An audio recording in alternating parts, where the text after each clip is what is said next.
Leggings product है, Amazon पे भी बिकता है, फ्लिपकार्ट पे भी बिकता है, मीशो पे भी बिकता है। तो वो प्रोडक्ट को मैंने कैसे अपना इन होम बिल्ड करा है, कैसे मैंने उसकी यूनिट डेवलप करी है और किस तरीके से मैं प्रोडक्ट डेवलप करके शिप करता हूँ। सपोज़ आप किसी भी गारमेंट में हैं जो भी प्रोडक्ट सेल करते हैं, लेकिन मैं यहाँ पे एग्जांपल दूंगा लेगिंग्स, क्योंकि लेगिंग्स जैसे मैं सेल करता हूँ, बेसिक कलर है और बेसिक प्रोडक्ट है, मुझे वो प्रोडक्ट पता है कि ये मेरा ML XL ज़्यादा चलता है, तो मैंने वो फैब्रिक लेकर आया मैं दिल्ली से और उसके बाद उसको स्प्रेड आउट किया। जब रोल्स को स्प्रेड आउट किया, कितनी लेंथ पे करना है, कितने साइजेस निकालने हैं, जैसे M का चाहिए मुझे, L का चाहिए, XL का चाहिए, मतलब सारे ही XL के निकालूं या सारे ही M के निकालूं, सारे ही L के निकालूं, इस तरीके से हमें सोचना पड़ता है, देखना पड़ता है, जिससे कि हमारी वेस्टेज कम हो। उसके बाद हम कटिंग मशीन से उसको जो है कट आउट कर लेते हैं।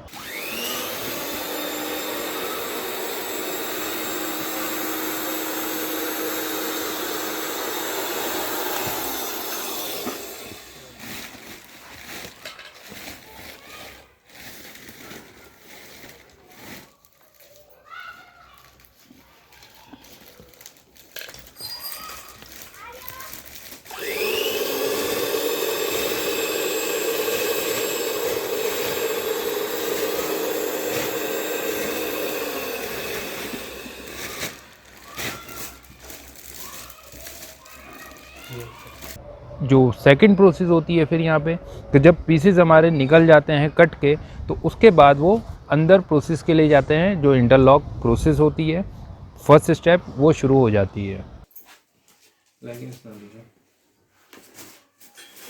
बाद में फिट होगा पूरा।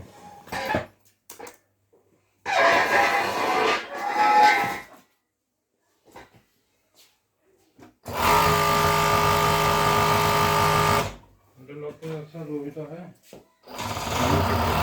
जी, कटर।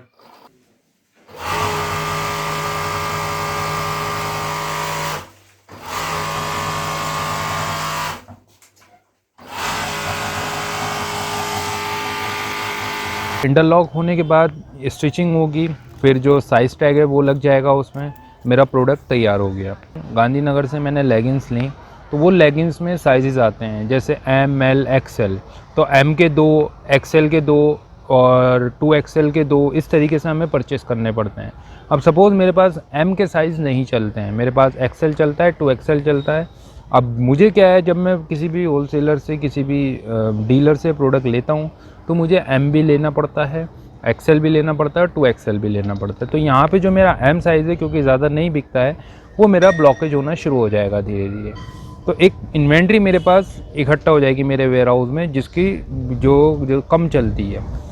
अब यहाँ पे इससे ये बेनिफिट है इस यूनिट का कि जो मेरे साइज़ कम चलते हैं, जैसे M कम चलता है, तो M जो साइज़ हैं वो कम निकालूँगा, कम कट करूँगा उसको फैब्रिक में से। तो यहाँ पे मेरा XL, XXL, 3XL, उन साइज़ को मैं ज़्यादा निकालूंगा जो ज़्यादा चलते हैं। ये नया यूनिट क्रिएट करके यहाँ पे मैंने एक जॉब क्रिएट करी, जैसे कटिंग है, कटिंग के लिए एक बंदे को रखना पड़ेगा। इसके अलावा जैसे सिलाई करने वाले, स्टिचिंग करने वाले हैं, तो वहाँ पे एक जॉब क्रिएट हुई। तो इस तरीके से 2-3 बंदों की यहाँ पे जॉब क्रिएट हो गई। तो ये इंटरेस्टिंग है कि किस तरीके से आप जॉब क्रिएट करें और कैसे आप अपने बिज़नेस को बढ़ाएं। यहाँ पे छोटा सा सजेशन ये देना चाहता हूँ कि अगर आप ट्रेडिंग कर रहे हैं और ट्रेडिंग के बाद आप यूनिट ओपन करें तो ज़्यादा बेस्ट रहेगा। देखिए, जब हम ट्रेडिंग करते हैं तो बहुत से लॉसेस हमें पता लगते हैं, बहुत सी चीज़ें हमें पता लगती हैं, बहुत एक्सपीरियंस हम गेन करते हैं। जैसे कि सपोज़ आप किसी वेंडर के पास गए, प्रोडक्ट लेकर आए, वो कलर नहीं चला, ब्लैक कलर नहीं चला, ब्लू कलर वेंडर का चला, तो आपको एक एक्सपीरियंस हुआ कि हाँ, ब्लू कलर इस प्रोडक्ट में चलता है। इसी तरीके से कोई सी भी कैटेगरी में आप डील कर रहे हैं तो आपको एक एक्सपीरियंस है कि हाँ, ये इस टाइप के प्रोडक्ट चलते हैं इस कलर में। तो ये जो एक्सपीरियंस है एटलीस्ट 1 ईयर का आपके पास होना चाहिए। उसके बाद आप इस तरीके की यूनिट ओपन कर सकते हैं।